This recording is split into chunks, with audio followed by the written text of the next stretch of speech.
The fog rolled thick across the moorlands of Hampshire that October morning, swallowing the landscape in grey silence. Damien Veilhart, Duke of Ironmore, urged his stallion forward through the mist, his jaw set in grim determination. Every instinct screamed that this journey was folly, riding alone into enemy territory at the summons of the man who had spent 2 decades trying to destroy him. Yet here he was, crossing into Everthorn lands like a fool walking into a trap. At 32, Damien had survived things that would have broken lesser men. Battlefields across the continent had forged him into something hard and unyielding. The War Duke, they called him, in London's drawing rooms, always with a mixture of fear and fascination. He had learned early that sentiment was weakness, that mercy was dangerous, and that the only way to survive was to be harder, colder, and more ruthless than one's enemies. Lucien Everthorn, Marquis of Thornfield, had been his enemy longer than anyone else still breathing. The rivalry between their families stretched back before Damien was born, a poisonous legacy of political betrayals, ruined business ventures, and personal slights that had festered into something almost biblical in its hatred. Damien's father had died cursing the Everthorn name. Lucien's eldest son had perished in a duel that everyone whispered the Veilharts had orchestrated. The wounds ran deep, carved into bone and blood. So when the messenger had arrived at Ironmore 3 days ago with Lucien's urgent summons, Damien's first instinct had been to burn the letter unread. But something in the messenger's face, genuine fear mixed with pity, had stayed his hand, and the words when he finally read them were not what he expected. Come at once. I am dying. There is a matter of honor we must settle before I depart this world. I know you hate me, Veilhart, but I appeal to whatever shred of decency remains in that stone heart of yours. Come alone. Now, as Everthorn Manor emerged from the fog like a Gothic spectre, all grey stone and leaded windows, Damien felt the familiar weight of his pistol against his ribs. He was many things, but he was not a fool. If this was an ambush, he would not go down without taking several of them with him. A pale-faced butler met him at the entrance, bowing low. Your Grace. His lordship is expecting you. Please, this way. The house was silent as a tomb, servants moving like ghosts through corridors that reeked of sickness and approaching death. Damien followed the butler up a grand staircase, noting the faded grandeur, the paintings with their subjects' eyes seeming to follow his progress with accusation. This house held memories of every slight, every betrayal between their families. The very walls seemed to hate him. They stopped before a door at the end of a long hallway. The butler knocked softly, then opened it, gesturing for Damien to enter. The curtains were drawn, leaving the room in shadow, despite the morning hour. It took a moment for Damien's eyes to adjust, and when they did, he barely recognized the man in the bed. Lucien Everthorn had always been formidable, tall, broad-shouldered, with the bearing of a man who commanded empires. At 47, he should have been in his prime. Instead, the figure propped against the pillows was a shadow, flesh hanging from bones, skin the color of old parchment. Only the eyes remained sharp, burning with the fierce intelligence that had made him such a dangerous adversary. You came. Lucien's voice was a rasp, nothing like the commanding tone that had once filled the House of Lords. I confess, I wagered against it. Damien remained by the door, every muscle tensed. Your messenger said it was a matter of honor. I came to hear what the Marquis of Thornfield could possibly know of such a thing. A ghost of a smile crossed Lucien's wasted face. Still the same cold bastard. Good. I would not trust a man who suddenly developed sentiment. He coughed, a wet, rattling sound that seemed to shake his entire frame. When he recovered, he gestured weakly to a chair. Sit, Veilhart. I have not summoned you here to kill you, though I confess the thought has crossed my mind more than once over the years. The feeling, Damien said flatly, not moving from his position, is entirely mutual. I am dying. Lucien stated it as simple fact. The physicians give me weeks at most. Consumption, they call it, though I suspect it matters little what name they give to death. He fixed Damien with that burning gaze. I did not ask you here to make peace. What lies between us cannot be undone by pretty words and deathbed confessions. I asked you here because I have a daughter. Something cold slithered down Damien's spine.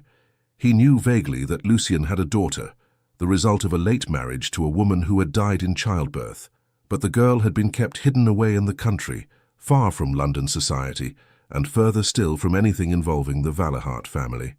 Lady Juliet, Lucien continued, is 19 years old. She is intelligent, spirited, and entirely unprepared for what awaits her when I am gone. His hands clenched on the coverlet. I have made many enemies, Valahart. You know this better than anyone. Men who would use her, hurt her, destroy her simply to spit on my grave. I have no son to protect her, no brothers. The relatives who remain are vultures circling, waiting to pick apart her inheritance. What? Damien said slowly. Does this have to do with me? Lucien's laugh was bitter. Everything and nothing. You are the last man in England who should care about the fate of Lucien Everthorne's daughter. And yet, he paused, struggling for breath. You are also the only man I can trust. Trust? The word came out sharper than Damien intended. You trust me? With this, yes. Lucien's eyes never wavered. You are many things, Valahart. Cruel, yes. Ruthless, certainly. But you are a man of honor. When you give your word, you keep it. I have watched you for years, and that is the one thing I know to be true.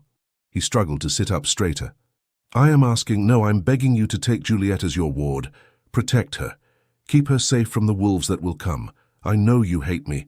I know what I have cost your family, but she is innocent in all of this. She does not deserve to pay for my sins. The request was so absurd that for a moment Damien could only stare.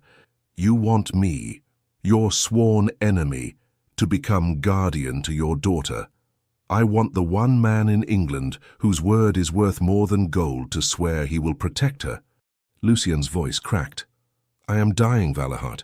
Soon I will face whatever judgment awaits me, but I will not leave her alone in this world without protection. You have no idea what it is to be a father, to know you are leaving your child vulnerable to every predator and fortune hunter in the realm. I should refuse. Damien's voice was ice. I should let you die knowing she will be at the mercy of those same enemies you cultivated so carefully. You could. Lucien met his gaze steadily. It would be fair retribution for everything I have done to you. But you will not, because beneath all that ice, you remember what it is to be honorable. Your father raised you better than that. May he rest in peace. The mention of his father, dead these 10 years, struck something deep. Damien's jaw tightened. Do not speak of my father. Why not? He was a better man than either of us. Lucien coughed again, blood flecking his lips. I will be dead within the month, Valahart. This feud dies with me. But Juliet lives. She deserves that chance. His voice dropped to barely a whisper. Please, I am begging you. Man to man, not enemy to enemy. Protect my daughter as if she were your own blood. Swear it on your honor. Silence filled the room, broken only by Lucien's labored breathing and the distant ticking of a clock. Damien's mind raced through 1,000 reasons to refuse, to walk away, to let the Everthorne line end in ruins as it deserved. But beneath the ice, beneath the armor he had built so carefully, something stirred. Perhaps it was the raw desperation in Lucien's eyes, the look of a father reduced to his most primal fear. Perhaps it was the memory of his own father and the lessons about honor that had been beaten into him alongside swordsmanship. Perhaps it was simply that he was tired of hating, tired of carrying this poison. If I do this, Damien heard himself say, she becomes my responsibility entirely. You do not get to dictate terms from beyond the grave. I will protect her as I see fit. Hope flared in Lucien's eyes. You will do it? Against all reason and wisdom, yes. Damien stepped closer to the bed. I swear on my honor as Duke of Ironmore that I will protect Lady Juliet Everthorne from harm. She will want for nothing. No one will touch her while I draw breath. The relief that washed over Lucien's face was transformative. For a moment, he looked almost human, almost redeemed. Thank you, he whispered. You cannot know what this means. I know exactly what it means. Damien's voice was hard. It means I am a damned fool. Perhaps. A weak smile. But an honorable one. That is more than either of us can claim to have been for most of our lives. He reached out with a shaking hand. She will fight you at first. She has heard stories about you, none of them flattering, but she is a good girl. Give her time. Damien looked at the offered hand for a long moment before taking it. The grip was weak, the hand cold. This was not the vigorous enemy of his youth, but a dying man making peace the only way he knew how. One more thing, Lucian said as Damien turned to leave. "Do not let her marry some fortune-hunting bastard who only wants her inheritance. She deserves better. She deserves to be loved for who she is, not what she possesses." "That," Damien said dryly, "should not be difficult.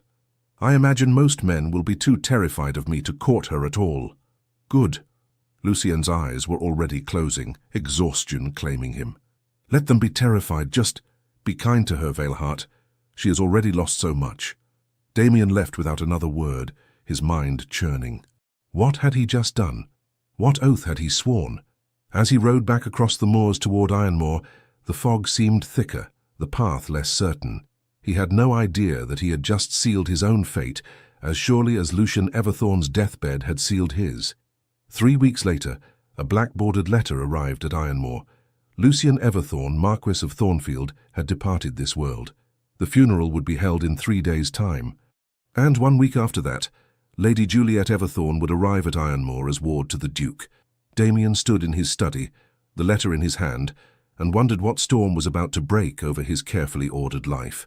The day Lady Juliet Everthorne arrived at Ironmoor, the sky wept.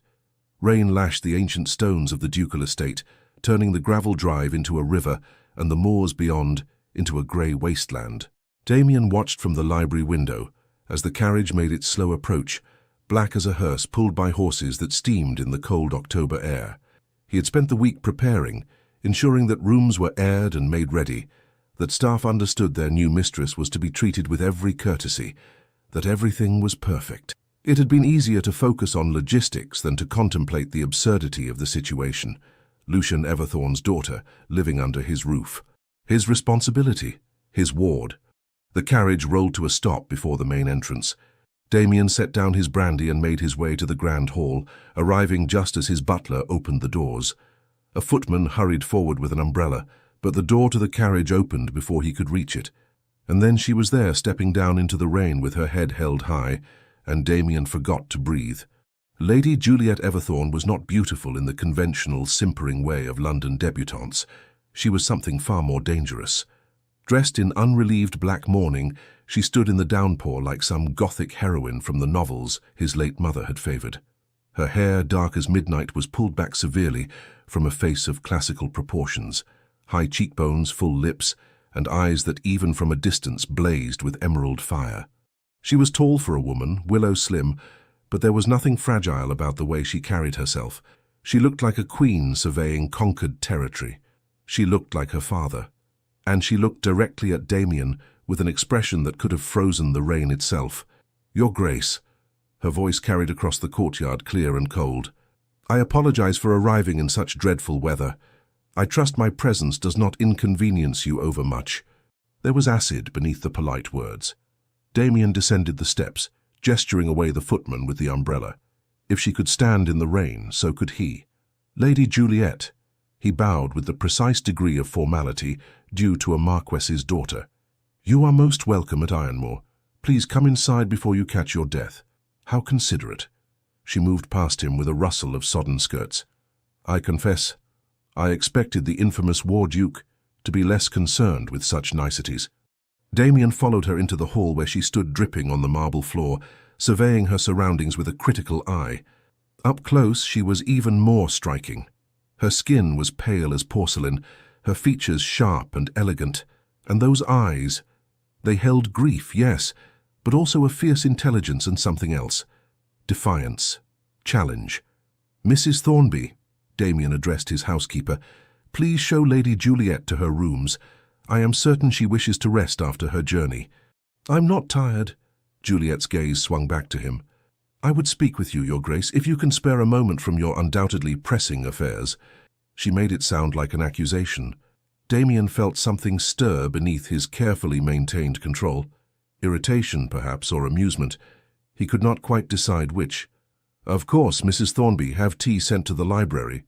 Lady Juliet, if you would accompany me." He led her through the halls of Ironmoor, acutely aware of her presence behind him. The house suddenly felt different with her in it. Smaller somehow, despite its cavernous rooms. He could feel her taking everything in, judging, comparing it perhaps to her beloved Everthorne Manor. The library was his sanctuary, walls of books collected over generations, leather chairs by the fire, the smell of old paper and wood smoke. He gestured for her to sit. She remained standing. "I want to make something clear, Your Grace. I did not ask to come here. I did not ask for your protection. Had my father consulted me, I would have told him this entire arrangement was absurd. And yet," Damien said quietly, "here you are. Here I am." Her chin lifted. "Because my father, on his deathbed, extracted a promise from you. Because he believed in his final days that you were a man of honor." She stepped closer, and Damien caught the scent of rain and something else, lavender perhaps, or roses. "Are you, Your Grace? Are you a man of honor? Or are you simply honoring a vow to torment me as revenge against my father?" The accusation stung more than it should have. "Your father and I were enemies," Damien said, his voice harder than intended. "That is no secret. But he was correct in one thing. I am a man of my word. I swore to protect you, and I will. Protect me." She laughed, but there was no humor in it. "From what precisely? From fortune hunters, from society, or from you? From anything and anyone who might wish you harm?" Damien met her blazing gaze steadily. "Including myself, if that is your concern. You are my ward, Lady Juliet. That places you under my protection and my care. Nothing more." "How reassuring." She turned away, moving to examine the books that lined the walls. "And what does this protection entail? Am I to be locked away in this fortress, forbidden from society, made to live like some shameful secret?" "You are in mourning," Damien pointed out. "Society expects you to remain secluded for the appropriate period regardless. After that we shall see." She whirled on him. "After that we shall see. I am not a child to be managed, Your Grace. I am 19 years old and the daughter of a marquis. I have a fortune of my own, an estate, a position in society, all of which makes you a target." Damien's patience was wearing thin. "Your father understood this, even if you do not. You are young, wealthy, and alone. Without protection, you would be devoured by the first clever scoundrel who paid you pretty compliments." "How flattering that you think me so foolish."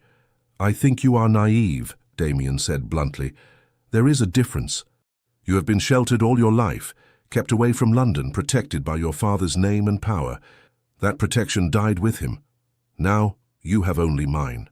For a moment, something flickered in her eyes. Fear, perhaps, or uncertainty, but she hid it quickly behind renewed defiance. "And if I do not want your protection, then you are an even greater fool than I feared."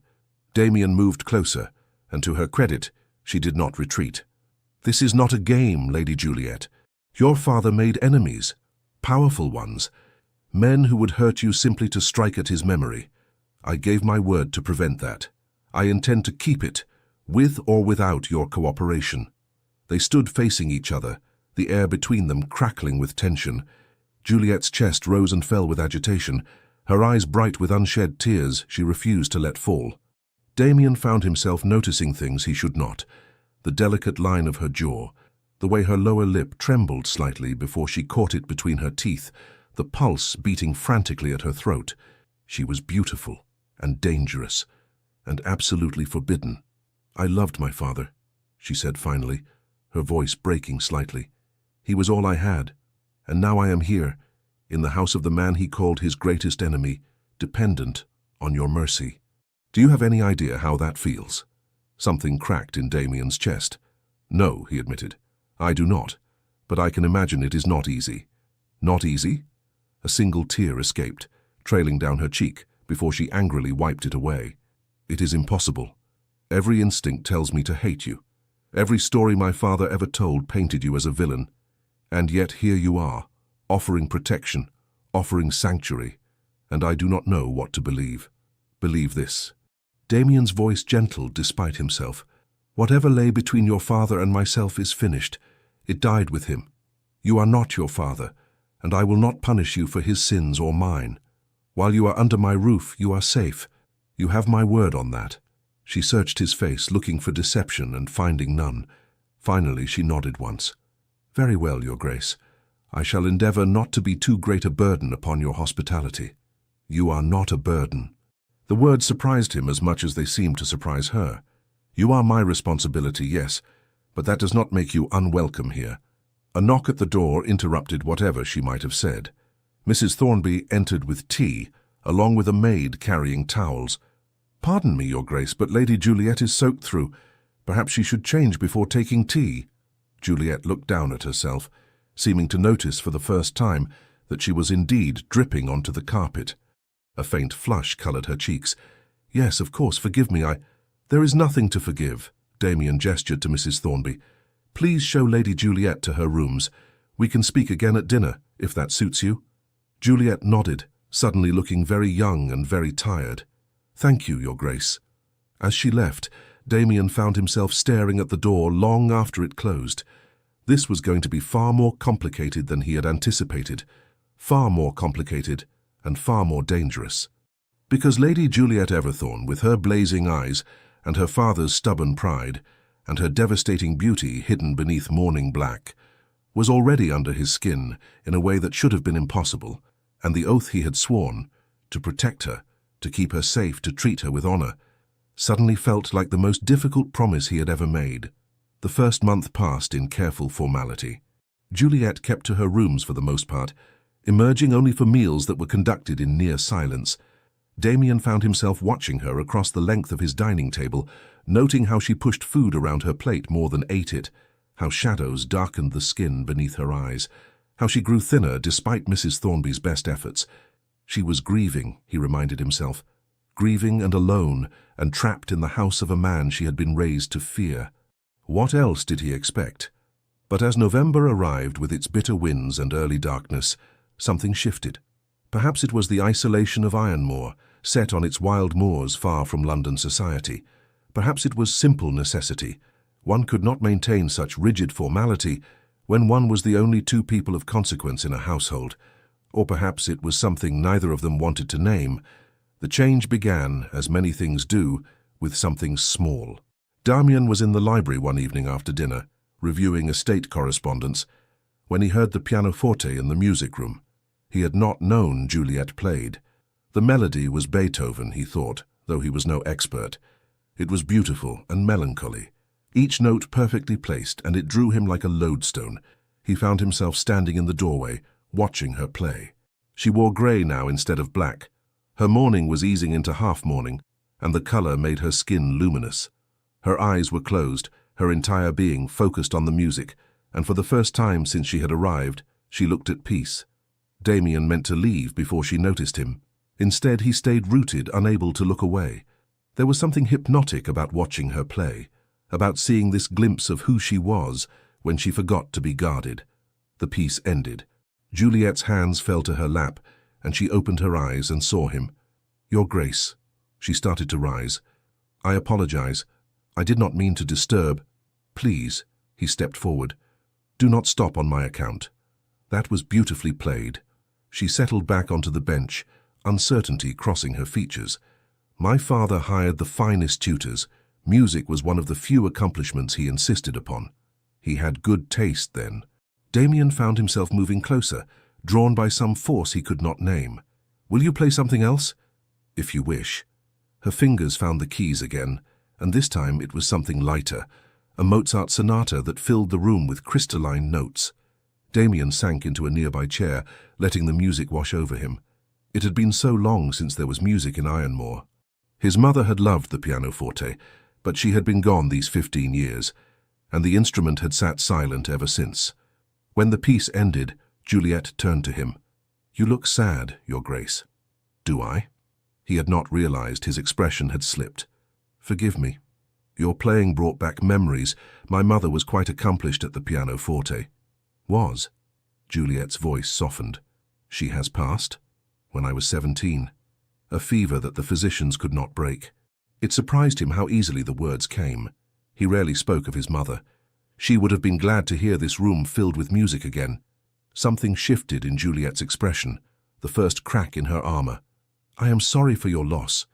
To lose a parent so young, I cannot imagine." "You lost your mother as well," Damien pointed out gently. "At birth, if I recall correctly. I never knew her, so it is different." Juliet turned back to the pianoforte, her fingers trailing silently over the keys. My father kept a portrait of her in his study. She was very beautiful. He used to tell me I had her eyes. You do. The words escaped before Damien could stop them. When Juliet looked at him questioningly, he added quickly, I saw the portrait once, years ago. You resemble her greatly. A faint smile touched her lips. That is perhaps the kindest thing you have said to me since I arrived. I have not been unkind, surely. Not unkind, no, simply formal. Cold, even. She met his gaze directly. You treat me as a duty, Your Grace, an obligation to be managed. The accusation struck home because it was true. You are my ward, he said carefully. There are proprieties. Proprieties. She rose from the bench, moving to stand before the fire. Yes, I suppose there are. The War Duke must maintain his reputation for coldness and control. Heaven forbid anyone should see that you are capable of human warmth. That is unfair. Is it? She turned to face him, the firelight catching in her hair, turning it to dark flame. You have been nothing but correct in every interaction we have had. Polite, proper, absolutely without emotion. Tell me, Your Grace, do you feel anything at all? Or did those battlefields truly turn you to stone as London whispers? Damien stood, his control cracking. You know nothing of what I have seen or done. You have no right to judge. I have every right. Her eyes blazed. I am trapped here, dependent on you, living in this mausoleum where everything is cold and silent and perfect. Do you know what that is like? To be surrounded by ice day after day, to never see warmth or kindness, or even basic human connection. I have shown you kindness. His voice was harder than intended. I have given you a home protection. You have given me a prison. The words burst from her. Beautiful, luxurious, but a prison nonetheless. I have lost my father, my home, everything familiar. And now I am here with a man who looks at me as if I am a problem to be solved, rather than a person who is grieving. The truth of her words hit him like a physical blow. Damien had been so focused on propriety, on maintaining distance, that he had failed to see what she needed.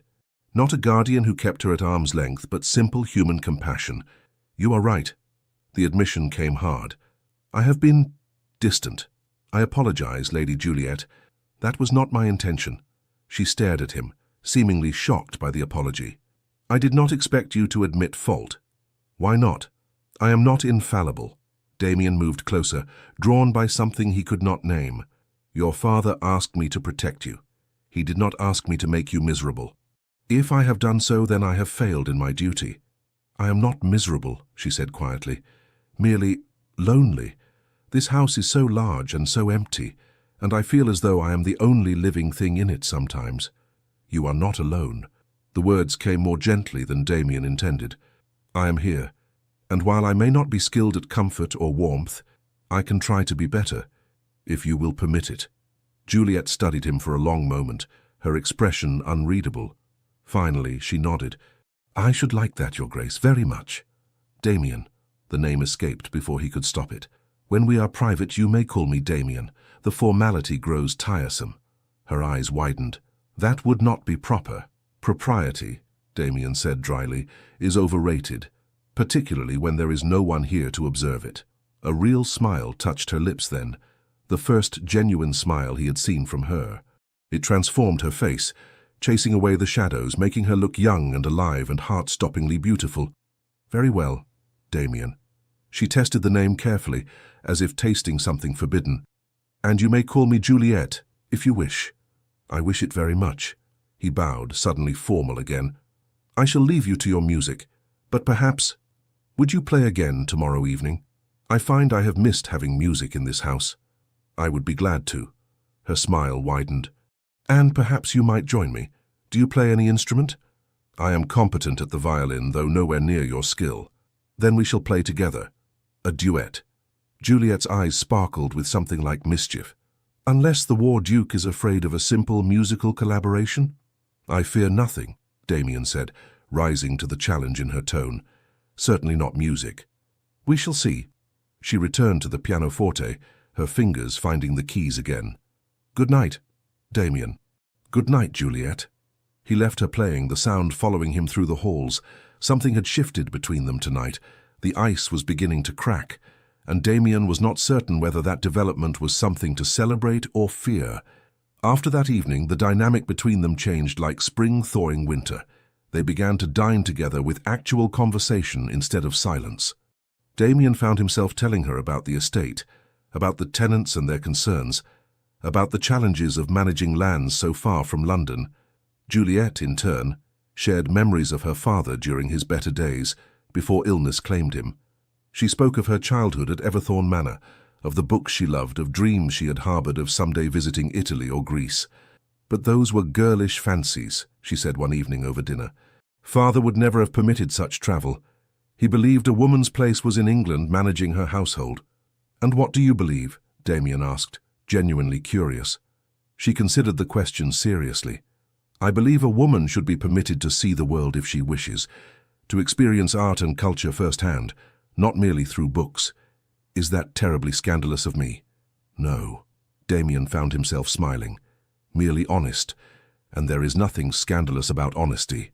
Their evening musical duets became a cherished ritual. Damien unearthed his violin from where it had lain unused for years, and they worked through simple pieces together, laughing at wrong notes and awkward transitions. Juliet was a patient teacher when he struggled with a passage, and she seemed genuinely delighted when they managed to play something through without mistakes. You are better than you claimed, she said after a particularly successful run through a Handel piece. I suspect the War Duke has been hiding his talents. Or perhaps, Damien countered, I simply have an excellent teacher. The compliment made her flush with pleasure, and Damien found himself wanting to say more things that would make her smile like that. They began taking walks together across the moors, despite the November cold. Juliet loved the wild landscape, so different from the manicured gardens of her childhood home. Damien taught her to identify different birds, to read the weather in the clouds, to find the ancient paths that crossed the moorland. It is beautiful here, she said one afternoon, standing on a hilltop, with the wind whipping her cloak around her. Fierce and wild, but beautiful, rather like you, I suppose. Damien laughed, a real laugh, rusty from disuse. I am not certain whether that is a compliment or an insult. Both, perhaps. She grinned at him. You are rather fierce, you know. When I first arrived, I thought you were made entirely of ice and sharp edges, but you are not so cold as you pretend. Careful, Lady Juliet. Such observations might damage my reputation irreparably. Oh, I shall keep your secret, Your Grace. Her eyes danced with mischief. I would not want London to discover that the War Duke is capable of smiling. Their easy banter felt natural, comfortable. Damien could not remember the last time he had enjoyed someone's company so thoroughly.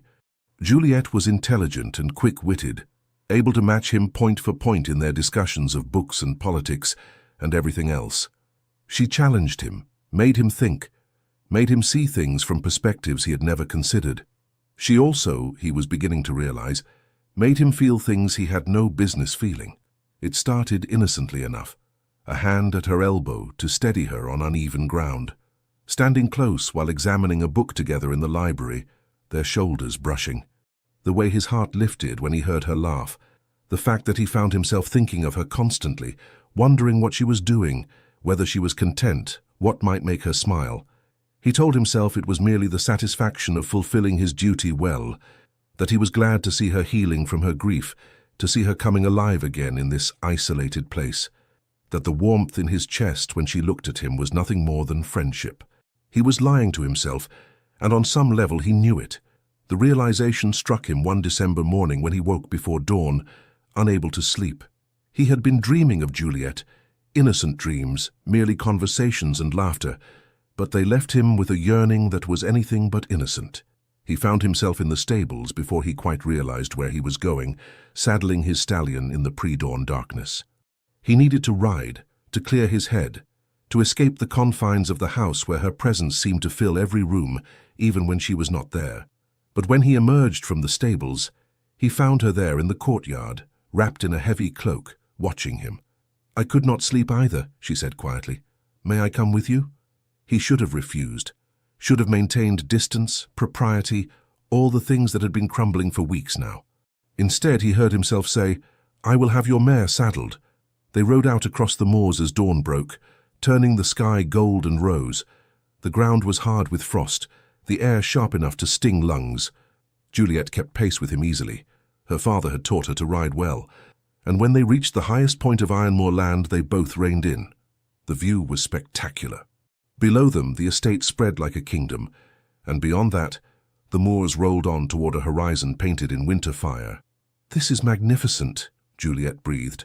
"I have never seen anything so beautiful." Damien was not looking at the view. He was looking at her, at the way the dawn light caught in her hair, at the flush the cold had painted across her cheeks, at the wonder in her eyes, and he realized with a clarity that was almost painful, she was the most beautiful thing he had ever seen. And he wanted her, not just with the simple physical desire a man might feel for a beautiful woman. He wanted all of her, her sharp mind and quick wit, her laughter and her rare moments of vulnerability, the way she challenged him and made him feel alive in ways he had forgotten were possible. He wanted to know every thought in her head, every dream in her heart. He wanted the right to stand beside her always, to protect her not out of duty, but because she was his to protect. The realization terrified him. "Damien," Juliet's concerned voice broke through his thoughts. "Is something wrong? You look strange." "No." His voice came out rougher than intended.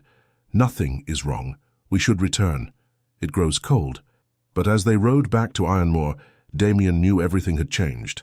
The oath he had made to Lucienne Everthorne, to protect his daughter, to keep her safe, to treat her with honor, was now the greatest threat to his own peace of mind. Because how did one honor a vow when every instinct screamed to claim the very woman he had sworn to protect? Winter settled over Ironmoor with a vengeance. Snow blanketed the moors, transforming the landscape into something from a fairy story.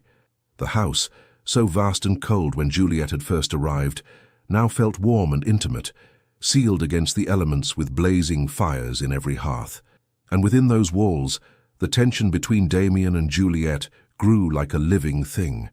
It was in every glance that lasted too long, every accidental touch that sent electricity through both of them, every conversation that danced around things neither dared to say.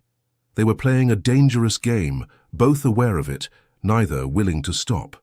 Juliet felt it acutely, the way her heart raced when Damien entered a room, the way her skin burned where his fingers had brushed hers while passing a book, the way she found herself watching him when she thought he was not looking, memorizing the hard planes of his face, the way his jaw tightened when he was frustrated, the rare smiles that transformed him from forbidding to devastating. She knew it was wrong. He was her guardian, her father's former enemy, a man 10 years her senior who had taken her in out of duty. She should be grateful for his protection and nothing more, but gratitude was not what made her breath catch when he smiled at her. Gratitude was not what kept her awake at night, imagining things a proper young lady should never imagine. And gratitude certainly was not what made her want to smooth away the lines of care that marked his brow, to make him laugh more, to see what passion might look like in those ice-blue eyes that were beginning to thaw when they looked at her. She was falling in love with him, had been falling for weeks if she was honest, and it was going to destroy her. Damien was no better. He had lost the battle with himself somewhere around Christmas, when Juliet had given him a simple gift, a new leather binding for his favorite volume of poetry, which she had noticed was falling apart. The gesture had been thoughtful, personal, and it had cracked something in his chest that he could not repair.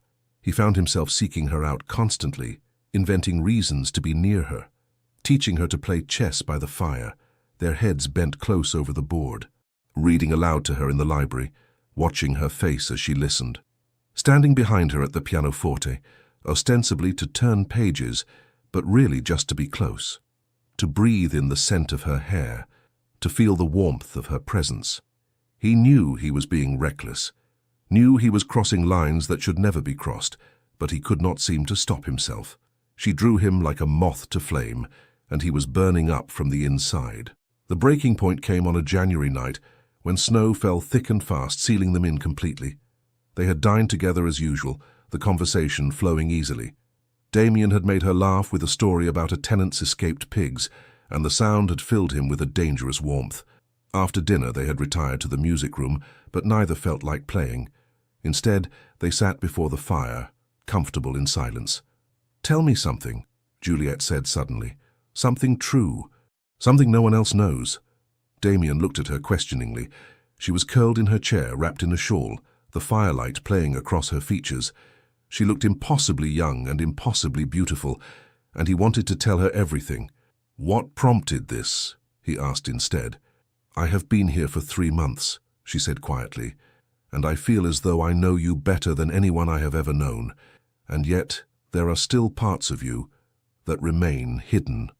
You keep yourself locked away, Damien, even from me.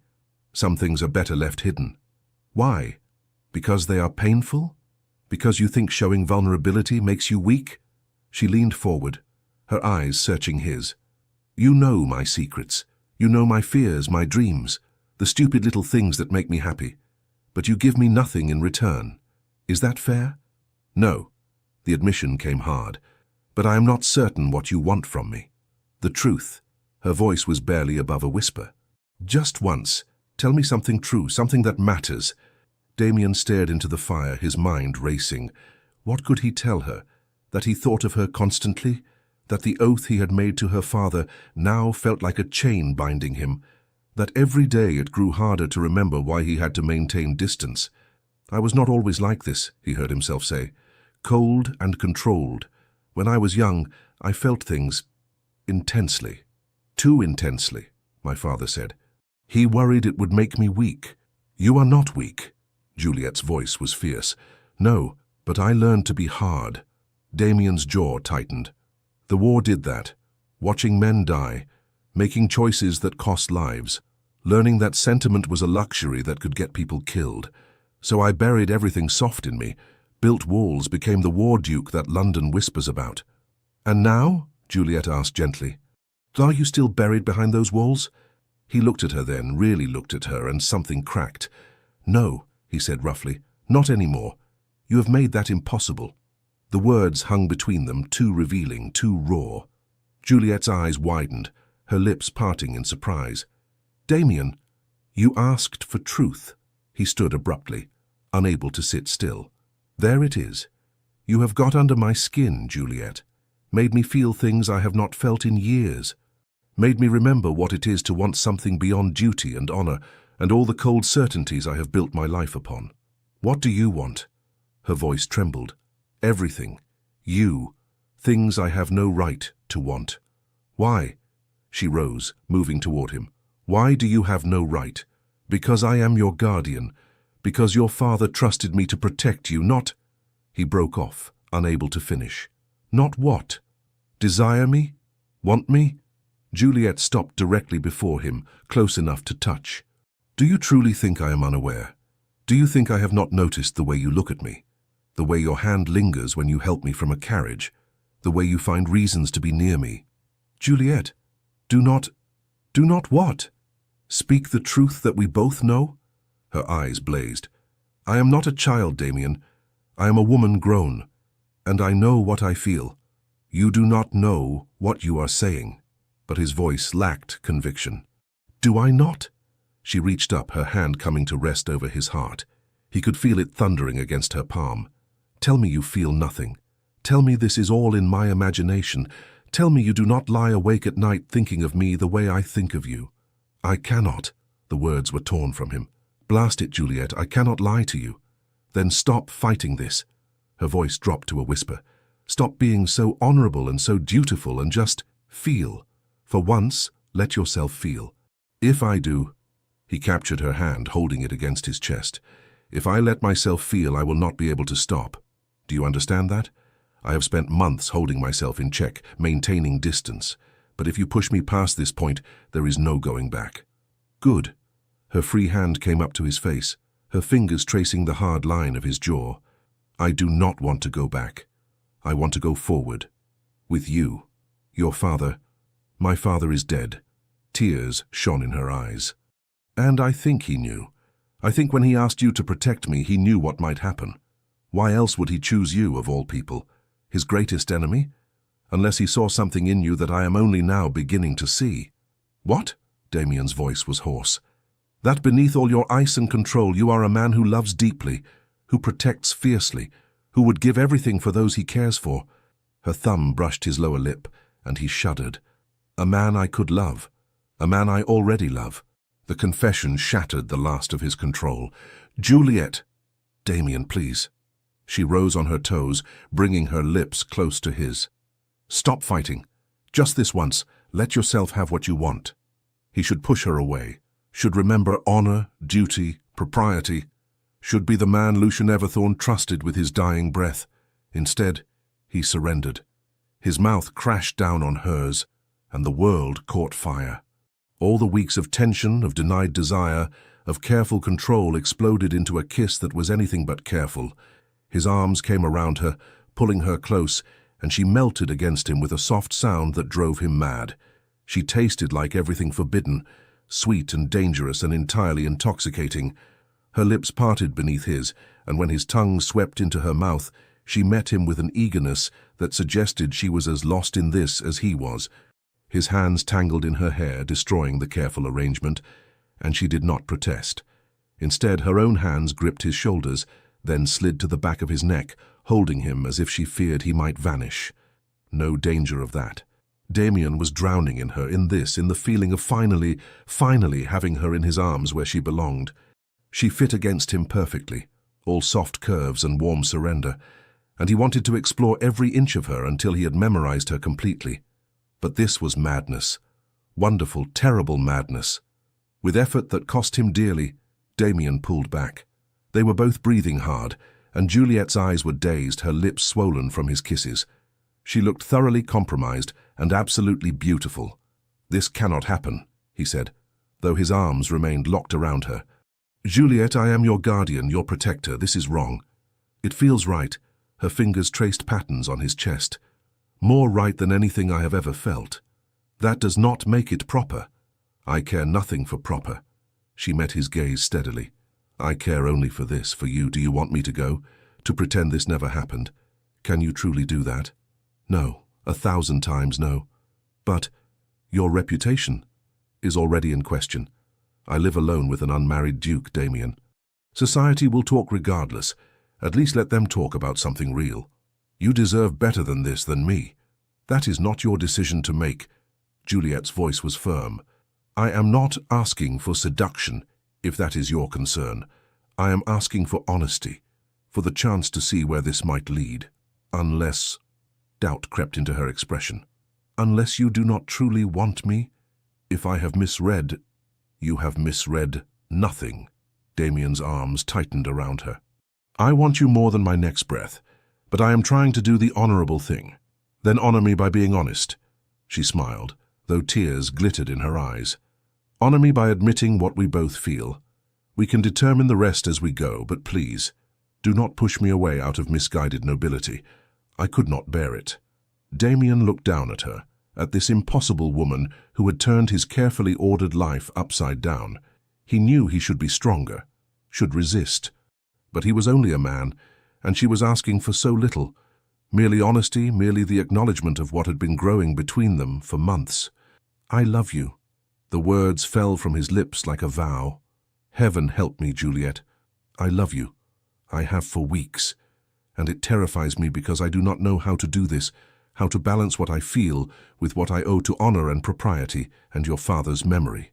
Tears spilled down her cheeks. "Then we shall figure it out together. But please do not make me face that future without knowing you feel as I do, because I love you too, Damien. So very much."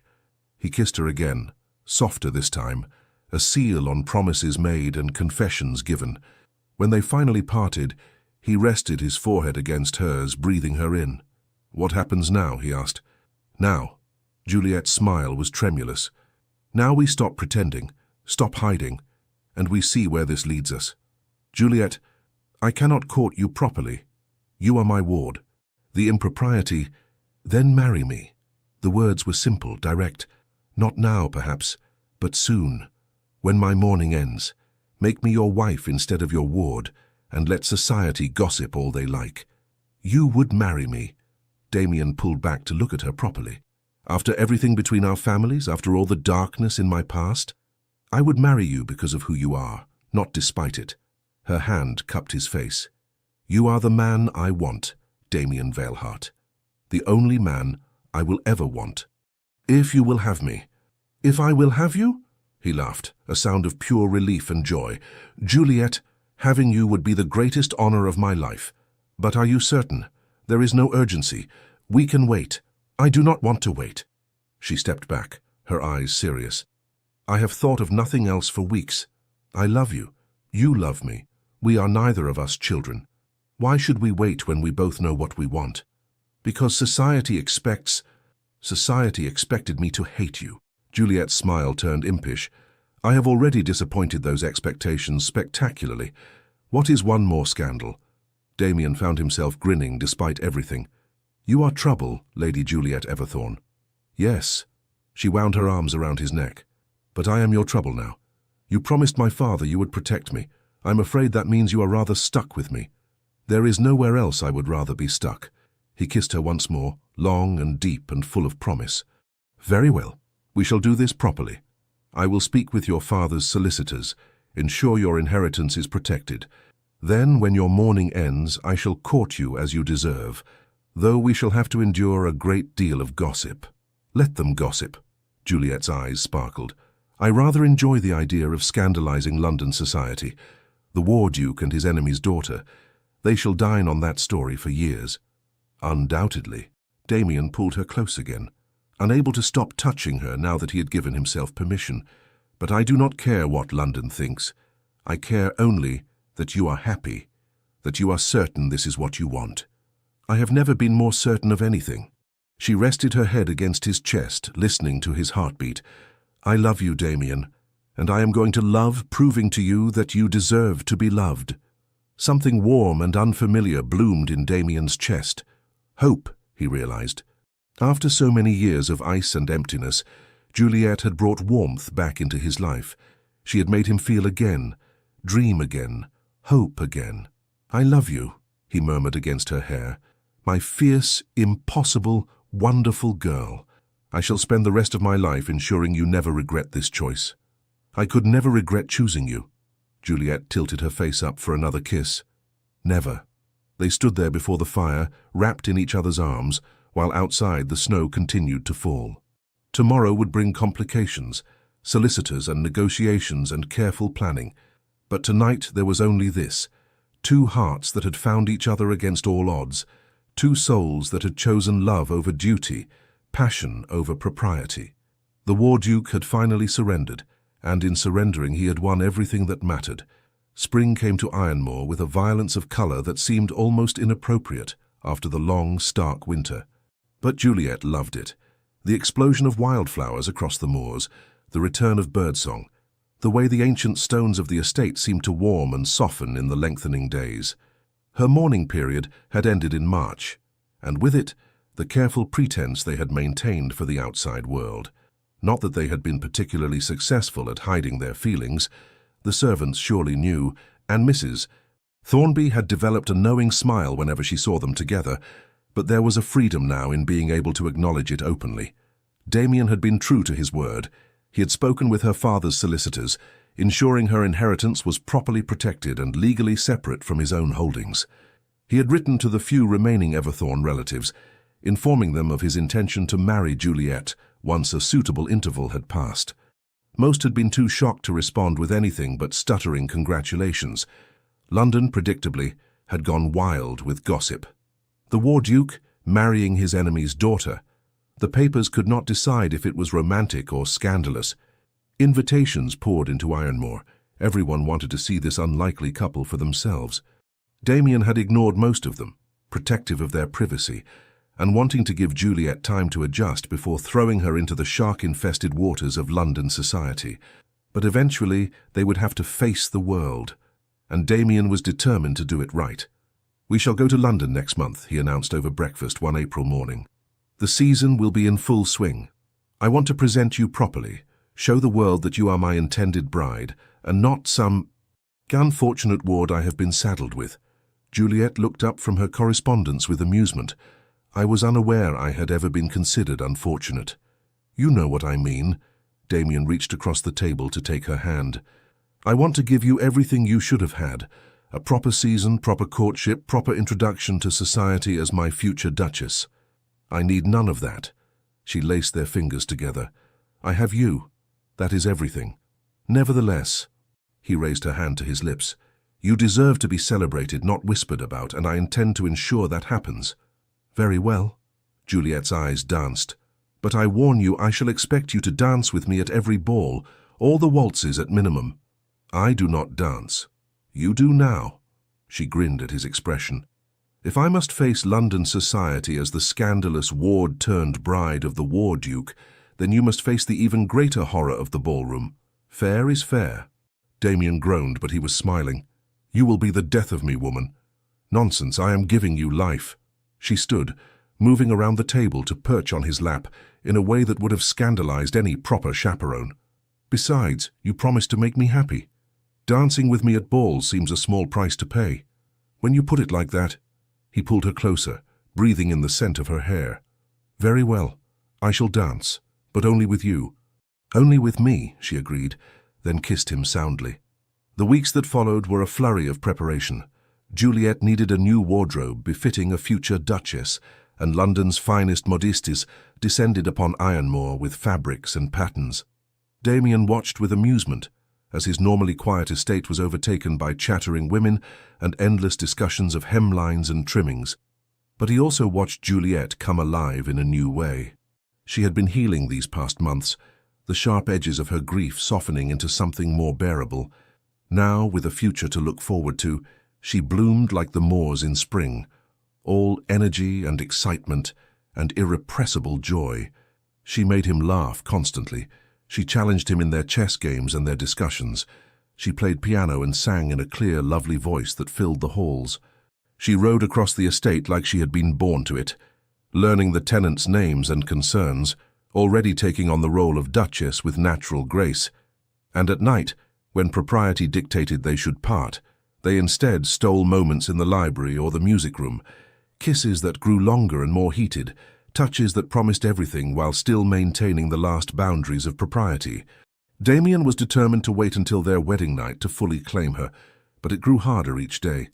You are torturing me, he murmured one evening, pinning her against the library door after what should have been a chaste good-night kiss had turned into something far more intense. Am I? Juliet's hands were in his hair, her body pressed against his in ways that made rational thought impossible. You could always move the wedding date closer. We have already moved it once. They had initially planned to wait until June, but both had agreed that was far too long. The new date was late May, less than a month away now. I will not have anyone suggest I rushed you into this. Let them suggest whatever they like. She nipped at his lower lip. I would marry you tomorrow if you would permit it. Tempting. His hands spanned her waist, holding her close. But I want to do this right. I want you to have the wedding you deserve, with all of London watching as I make you my duchess. Very well. She sighed dramatically. I suppose I can wait a few more weeks. But you are certainly making it difficult. I? He pulled back to look at her with mock severity. You are the one who keeps finding excuses to be alone with me, who keeps looking at me with those eyes, who keeps kissing me until I forget my own name. Guilty. She smiled unrepentantly. But can you blame me? You are terribly handsome when you are trying to be honorable. It makes me want to be very dishonorable indeed. Damien groaned. You will be the death of me. So you keep saying. Yet here you are, still breathing. She kissed him once more, then slipped from his arms before he could stop her. Good night, my love. Dream of me. I always do, he said quietly, watching her leave. It was true. She filled his dreams as thoroughly as she filled his waking hours. Damien had never imagined he could feel this way. This consuming love that made everything else seem pale by comparison. He, who had been so cold, so controlled, now found himself completely undone by one impossible woman, and he would not change it for anything. Their arrival in London caused exactly the sensation Damien had predicted. The Duke of Ironmore, so long absent from society, returning with his beautiful ward on his arm, and a wedding date announced for the end of the month. The scandal-mongers nearly swooned with delight. Every ball, every soirée, every garden party suddenly included pointed invitations to the couple. Damien accepted enough to satisfy propriety and refused the rest. He was not interested in parading Juliet through every drawing room in Mayfair. But he did want to establish her place as his future duchess. to show London that she was not some shameful secret, but a woman he was proud to marry. The first ball was at the Duchess of Marlborough's residence, a glittering affair with what seemed like half of London in attendance. Damien saw the stairs as they entered, the whispers behind fans, the frank assessment in every eye. He felt Juliet's hand tighten on his arm, her only sign of nervousness. "Steady," he murmured. "Remember, you are about to be the Duchess of Ironmore. They should be nervous of you, not the reverse." She glanced up at him with a smile. "Easy for you to say. You are accustomed to being stared at. And you are magnificent." He covered her hand with his. "Let them stare. They will see only what I already know, that you are the most remarkable woman in this room." Flatterer. But color touched her cheeks, and she stood straighter. They made their way through the crowd, accepting congratulations that ranged from genuine to barely concealed curiosity. Damien kept Juliet close, his message clear. She was under his protection, and anyone who thought to slight her would answer to him. When the music started, he led her onto the floor for the first waltz. The crowd parted, watching, and Damien realized this was a test. The War Duke, who never danced, taking the floor with his controversial bride-to-be. All of London was waiting to see what would happen. He looked down at Juliet, at her eyes bright with nervousness and trust, and something fierce and protective surged through him. Let them watch. Let them judge. He knew the truth of what lay between them. "Ready?" he asked softly. "With you?" "Always." They began to dance, and everything else faded. Damien had not been lying when he said he did not dance. He had avoided ballrooms for years. But Juliet made it easy, following his lead with natural grace, her body moving in perfect synchronization with his. They fit together as naturally on the dance floor as they did everywhere else. "They are all watching us," Juliet murmured. "Let them." Damien pulled her infinitesimally closer than propriety strictly allowed. "I care only what you think." "I think," she said, her eyes soft, "that I am the luckiest woman in England." "No." He turned her in a spin that made her laugh. "I am the lucky one. You have given me everything I did not know I needed." "Prettily said, Your Grace. Perhaps you should write poetry." "I am content to leave the poetry to others." He smiled down at her. "I prefer to show my love in other ways." The blush that colored her cheeks made him want to kiss her right there in front of all of London, but he restrained himself, barely. There would be time enough for that once she was truly his. As they danced, Damien noticed the whispers beginning to change. The open curiosity was softening into something else, approval, perhaps, or at least fascination. Several older ladies were nodding approvingly. A few younger ones were looking at them with something like envy. By the end of the waltz, the tide had turned. The War Duke and his lady were not a scandal to be condemned, but a romance to be celebrated. The story was simply too good.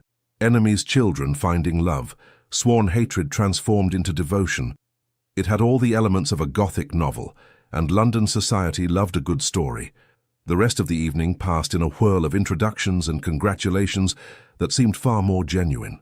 Juliet charmed everyone she met, her natural wit and warmth winning over even the most skeptical matrons. Damien watched with pride as she navigated the social waters with grace, proving that she was more than ready to be his Duchess.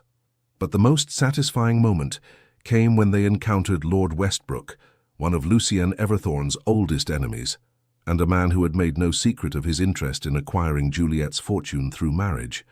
"Your Grace," Westbrook bowed, his eyes sliding to Juliet with undisguised calculation. "Lady Juliet, how delightful to see you both. I confess I was damn surprised to hear of your engagement." "Were you?" Damien's voice could have frozen water. "I cannot imagine why. Lady Juliet and I have been most happy at Ironmore these past months." "Quite." Westbrook's smile did not reach his eyes. "One wonders what dear Lucien would have thought of such an arrangement." "My father," Juliet said clearly, "trusted his grace with my safety and my future. I honor that trust by accepting the hand of a man I love and respect.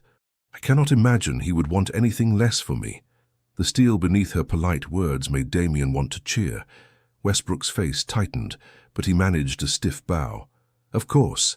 My congratulations to you both." As he walked away, Juliet turned to Damien with a fierce smile. "I do not like that man." "Neither do I." Damien pulled her close under the guise of leading her to the refreshment room. "But you handled him perfectly. You will make a formidable duchess." "I have an excellent teacher." She glanced up at him through her lashes. "When may we leave? I find I have had quite enough of London society for one evening." "Eager to have me to yourself?" he teased. "Always." Her hand tightened on his arm. "Take me home, Damien. To Ironmore, where we do not have to share each other with hundreds of curious strangers. Soon." He pressed a kiss to her temple, not caring who saw. "After the wedding, we shall return to Ironmore and hide away for as long as you like. But first, I must show all of London what they will never have. The most extraordinary woman I have ever known, who somehow agreed to be mine." "Not somehow." Juliet's eyes were suspiciously bright. "Inevitably. We were always meant to find each other, Damien. Even our father's hatred could not prevent it." "No." He looked down at her, this woman who had transformed his life. "Nothing could have prevented this. I think I have been waiting for you my entire life without knowing it." "Then the wait is almost over." She smiled through happy tears. 3 more weeks, and I shall be your duchess, your wife, yours in every way that matters. You are already mine." Damien's voice was rough with emotion. "You have been since the moment you walked into Ironmore in the rain, looking like a storm given human form. I just did not realize it yet." "Then I suppose," Juliet said softly, "we have both been very foolish, wasting all that time fighting what we felt." "Not wasted." He pulled her into an alcove, stealing a moment of privacy. "Every moment led us here, and I would not change a single one, because they brought me to you." He kissed her then, soft and sweet, a promise of everything to come, and Juliet melted into him, her arms coming around his neck, her heart beating against his. When they finally parted, both were breathing hard. 3 weeks, Juliet whispered. "I do not know how I shall survive 3 more weeks." "Together," Damien rested his forehead against hers, "as we have done everything else. Together." The wedding took place on a perfect May morning at St. George's Chapel in Mayfair, with all of London society in attendance. Juliet wore white silk embroidered with silver thread, her dark hair crowned with orange blossoms. She looked like a queen, like an angel, like everything beautiful Damien had never thought to have. When she walked down the aisle toward him, his breath caught in his throat. This impossible, wonderful woman was about to become his wife. The ceremony passed in a blur of solemn vows and ancient words. Damien spoke his promises clearly, meaning every syllable. When it came time to pledge herself, Juliet's voice rang out strong and sure, her eyes never leaving his. "I, Juliet Margaret Everthorne, take thee, Damien Alexander Valehart." The names that had been enemies for so long, now united. The families that had hated across generations now joined. It felt like more than a marriage. It felt like healing, like redemption, like the ending of an old story and the beginning of something new. When the vicar pronounced them husband and wife, Damien pulled Juliet into his arms and kissed her thoroughly. Propriety be damned. Let London see. Let them all see how much he loved this woman, how proud he was to call her his. The congregation erupted in applause. Damien pulled back just enough to see Juliet's face, flushed, laughing, radiantly happy. "Hello, wife," he murmured. "Hello, husband," she grinned. Was that kiss entirely appropriate for a church? Probably not. He tucked her hand into his arm. "Shall we scandalize them further by running down the aisle?" "Do not tempt me." But her eyes sparkled. "Though I confess I am eager to begin our life together, preferably somewhere far from curious eyes." "Your wish," Damien said, leading her down the aisle through a shower of rose petals, "is my command." The breakfast reception that followed was lavish, held at Ironmore House in London. Damien had spared no expense. He wanted Juliet to have everything, to feel cherished and celebrated. But all through the toasts and the congratulations, and the endless parade of well-wishers, he was aware only of her hand in his. Her smile meant only for him, the way she leaned into him as if they were the only 2 people in the room. Finally, blessedly, it was time to leave. They were returning to Ironmore proper for their honeymoon. No grand tour, no fashionable destinations, just the 2 of them and the wild moors they both loved. As the carriage pulled away from London, Juliet sighed with relief. "At last. I thought we would never be alone." "Regrets?" Damien asked, though he knew the answer. "None." She moved to sit beside him rather than across, curling against his side. Though I confess I'm glad the performance is over. Now I have you entirely to myself. You do indeed. He pressed a kiss to the top of her head. For the rest of our lives, you have me, for better or worse. It will be better. She tilted her face up to his. I shall make certain of it. Of that, Damien said, capturing her lips in a kiss that promised everything the night would bring. I have no doubt. 1 year later. Iron Moor in spring was paradise. Damien stood at the window of the nursery, watching dawn paint the moors in shades of gold and rose. Behind him, his wife slept in the chair by the cradle, exhausted from a long night with their son. Alexander Lucien Veilhart, 6 weeks old, slept peacefully in his cradle, tiny fists curled near his face. He had his mother's dark hair and what Damien suspected would be his father's blue eyes, though it was early yet to tell. He was perfect, impossibly, miraculously perfect. Damien had not known it was possible to feel this much, this overwhelming love for such a small creature, this fierce need to protect and provide. Fatherhood had transformed him even more thoroughly than marriage had, breaking open parts of his heart he had not known existed. He heard Juliet stir and turned to find her watching him with sleepy eyes. You are awake early, she murmured. I wanted to watch the sunrise. He moved to her, dropping a kiss on her forehead. And to watch you both. I still cannot quite believe this is real. It is very real. She stood, stretching with a wince, as my aching back can attest. Our son has excellent lungs. He does indeed. Damien pulled her into his arms, holding her close. You are magnificent, you know, the way you have taken to motherhood, the way you manage the estate and the household, and still find time to drive me mad with wanting you. Do I? She looked up with a smile. Drive you mad? Constantly. He kissed her properly, thoroughly, until they were both breathless. I love you more with each passing day. I did not think that was possible, yet here we are. Here we are, she agreed softly. A family. The last thing either of our fathers would have expected, and yet somehow exactly right. Your father knew. Damien rested his cheek against her hair. I think he saw what I could not, that we were meant for each other, that only love could end the hatred between our families. He would have loved Alexander. Juliet's voice caught. I wish he could have met his grandson. He would be proud of you. Damien pulled back to look at her. As I am. You have taken everything, loss and grief and scandal, and transformed it into this, into us, into a family and a future that neither of our fathers could have imagined. We did it together. She cupped his face in her hands. You gave me a home when I had none, love when I thought I would never feel it again, purpose when I was lost. Everything I am now, I am because of you. No.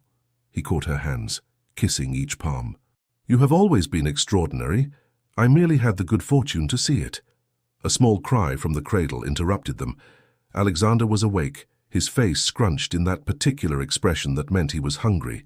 Juliet moved to pick him up, settling into the chair to nurse him while Damien watched. His wife and his son, his entire world contained in this room. What are you thinking? Juliet asked, noticing his expression. That I am the most fortunate man alive. Damien sat on the arm of her chair, one hand gentle on his son's head. That I never imagined I could have this, that sometimes I fear I will wake and find it was all a dream. It is no dream. Juliet leaned into him. This is real. We are real. And we have the rest of our lives to prove it to each other. The rest of our lives, Damien repeated softly. I rather like the sound of that. They sat together as the sun rose fully, painting Ironmoor in light. Outside, the moors bloomed with spring flowers. Inside, the house that had been so cold and empty now rang with life and laughter and love. The war duke had laid down his armor. The enemy's daughter had become a duchess, and together they had built something more powerful than either of their father's hatred, a love that would endure through all the seasons of their lives, a family that would heal the wounds of the past, a legacy that would last for generations. In the end, honor had been kept and oaths fulfilled, but more than that, two hearts had found their home in each other, and that, Damien thought as he watched his wife with their son, was the greatest victory of all. I love you, he said quietly. Juliet looked up, her eyes soft. And I love you. Now and always. Now and always, Damien agreed, pressing a kiss to her temple. My fierce, impossible, perfect wife. Outside, spring continued its ancient dance across the moors.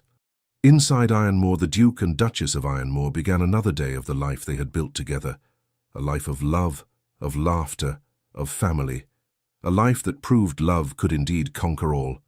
Even the deepest hatred, even the coldest heart, even the war within a duke's soul. The end. Dear listener, tonight I'm not going to tell you that everything happens for a reason. I'm not going to say that your pain had a purpose, or that time heals all wounds, or any of those phrases you've heard 1,000 times before. Instead, I want to tell you about something Damien discovered that changed everything. The enemy was never on the outside. For years he believed Lucian Everthorn was his greatest adversary. He built his entire life around that hatred, that rivalry, that bitter certainty. And then, in one afternoon, it all crumbled. Because the real enemy wasn't Lucian at all, it was the story Damien had been telling himself about who he had to be. The War Duke, the man of ice, the one who could never soften, never surrender, never allow himself to want something beautiful. Right now, some of you are fighting battles that no one else can see. Not with other people, with yourselves, with the voice that says you're too old for new dreams, with the belief that your best days are behind you, with the fear that if you reach for joy, it will be snatched away like everything else has been. But what if that voice is the real enemy? What if the story you've been telling yourself about what's possible is the only thing standing between you and something extraordinary? Juliet walked into Ironmore believing she was entering the house of a monster. Instead, she found a man who had forgotten he was allowed to be human. And by simply refusing to accept his coldness, by insisting he was more than his armor, she gave him permission to remember who he really was. Maybe tonight you need to give yourself that same permission. Permission to want something, even if it seems impractical. Permission to feel joy, even while you're still carrying grief. Permission to begin again, even though you've already lived so many lifetimes. Permission to be soft in a world that told you to be strong. Because here's the truth they don't tell you. Softness is strength. Allowing yourself to hope again after disappointment, that's courage. Opening your heart after loss, that's bravery. Choosing to believe in possibility when experience has taught you to expect pain, that's not foolishness, that's faith. So tonight, as you close your eyes, I want you to release one thing, the belief that you've missed your chance. You haven't. Your story isn't over. It's just becoming more interesting. The chapters ahead may not look like the ones you planned, but they could be even better. Richer, deeper, more true. Rest now.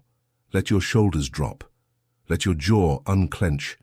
Let the worries of tomorrow stay in tomorrow where they belong. You are safe in this moment. You are enough in this moment. You are exactly who you're supposed to be in this moment. And tomorrow? Tomorrow, you get to wake up and discover what happens next in your own beautiful, complicated, perfectly imperfect story. Sleep well, dear friend.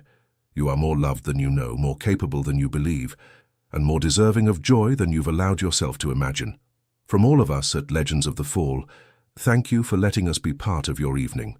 May your dreams be peaceful, your rest be deep, and your tomorrow be filled with unexpected grace.